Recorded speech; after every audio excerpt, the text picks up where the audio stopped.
Hello, Just for Today listeners. My name is Cindy, and today I am talking to you firstborn children. You know who you are.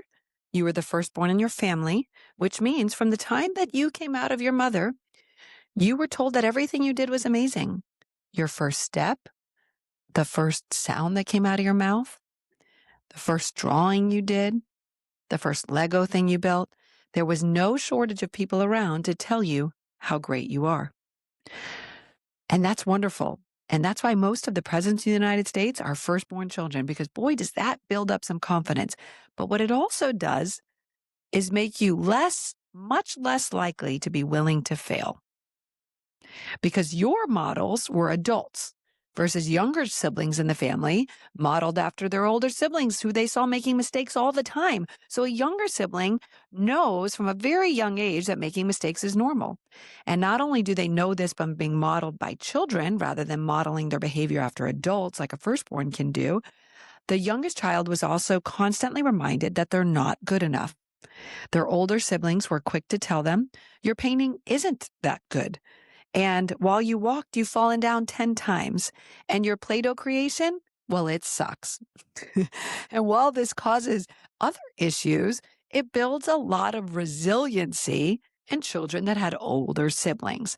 So today's exercise, something we are all going to do just for today, is we're going to make mistakes. That's right. Make a mistake.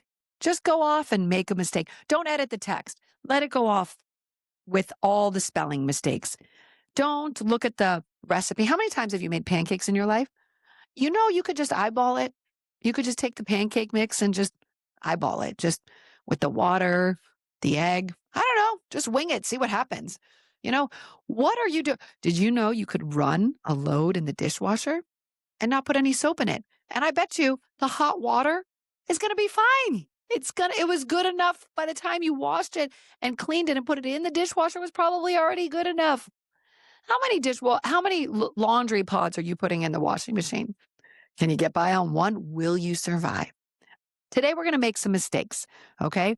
Because life is about making mistakes. And making mistakes is where we learn our limits. We learn we were good enough up until this point. This is where we have to grow. But avoiding mistakes or not making them is as bad as just closing the door to your bedroom and never coming out. So today, we're going to make mistakes. When I started this podcast, I sat down and I had no makeup on, no hair. And I was like, if I don't just start it right now, if I tell myself I have to go in and put some makeup on, if I go and do my hair, another month is going to go by. Maybe that was a mistake. I don't know. But we have to be ready to make mistakes. So just for today, we are open and ready for all the mistakes the day has for us. And we're not going to see them as hindrances. We're going to see them as blessings, because our mistakes is where all of the learning comes from. When you look back on the vacations you've had and the experiences you have, every time there was a mistake in the plan, that's really what you remember. When the car broke down, or when this happened, or when the hotel you reserved wasn't available, so you had to go driving around looking for them. Those are actually what make the memories. The mistakes are making up the joy in our life too. But if we spend so much time avoiding them, what are we missing out on? Because we're missing out on mistakes. So this one's harder for you firstborns, but I believe in you. You're still great, and your finger painting is wall worthy, I promise. And for those of you who have 2, 3, 4 older siblings, you're good at this, but we're going to do it anyways. We're going to get out there and make some mistakes just for today.